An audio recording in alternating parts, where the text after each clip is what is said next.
দ কমলা এই মিষ্টি দিয়ে দই হানি খা পেট ঠান্ডা হবনি। ও আমার হরি আর আমার খালা হরি দি মিষ্টিতে দই দেখাইতেছে আমও যাই চাইগে। আম্মা আনের না দই দিয়ে মিষ্টি দেখাইতেছে না, আমার একটা মিষ্টি দেন না আমি খাই। কি আমার বোনের নে দই মিষ্টি খাইতেছি তাই তোমার কম পড়ে গেছে গা? বাইতে দুনিয়ার কাম আছে, করো গা যাও। আম্মা আমি তো সব কামই করছি। কি তোমার সব কামে হয়ে গেছে গা? নে রাহো, ওই যে চেয়ারের মধ্যে কাপড় আছে, সাবের প্যাকেট আছে, যাও কাপড় দিয়ে আমার ধুইয়া শুকাই দাও যাও।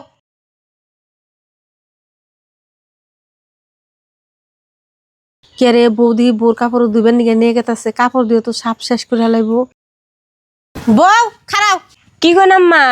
কি কমু আমি? আমার কাপড় ধুইবেন নিকে তোমার সাপ দিছি, তোমার কাপড় ধুইবেন নিকে তুমি সাপ দেনি কে? তুমি তোমার কাপড় যদি দাও খালি পানি দিয়ে দাও, নাকবো সাপ দিয়ে ধুইয়ার বানা। আম্মা আমার কাপড়টা হিরম কালা হয়েছে, অল্প সাপ দিয়ে দুমু, বেশি সাপ দিয়ে দুম না। না তোমার কাপড় সাপ দিয়ে দাও না, তোমার কাপড় ডাই যেন থুয়ে যাওছে। মা কি হয়েছে? এমনি কাপড় ঢেলতে ফাল দাও কে?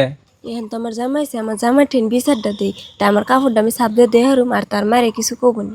দেহ তোমার মায় না আমার সব সময় হারাস্তি করে, হিসমকে খালার নগে মিষ্টি দিয়ে দই দেখাইতেছে, তাই আমি চাইছি দেখে আমারে দিল না। এখন আবার আমার কাপড়টা নিয়ে গেতেছি সাপ দিয়ে দুমু মার কাপড়ের নগে, তাই আমার কাপড় থুয়ে দিবার করতেছে, সাপ দিয়ে দুবার দিব না।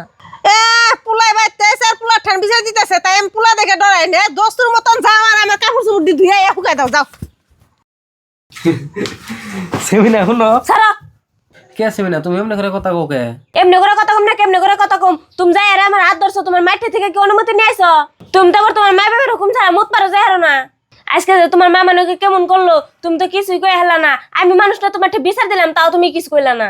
তুমি যে আমার বিয়ে করে হাত ধরে এবেতে নিয়ে আইছো, তোমরা কি আমার হে সম্মানটা দাও? তোমরা বাবু আমার বোন এবেতে কাম করাবে নিগা বান্ধে আনছো, আর তাইতে সবে আমার অবহেলা নির্যাতন করে, তাও তুমি কিছু কও না। কইছে সেমিনা তুমি আর আমার শরম দিও না কিনা কয়। আজকের পরে থেকে তোমার আর কেউ অবহেলা নির্যাতন করা হবো না। আজকের পর থেকে স্বামীর যেটা দায়িত্ব সেটা আমি পালন করুম।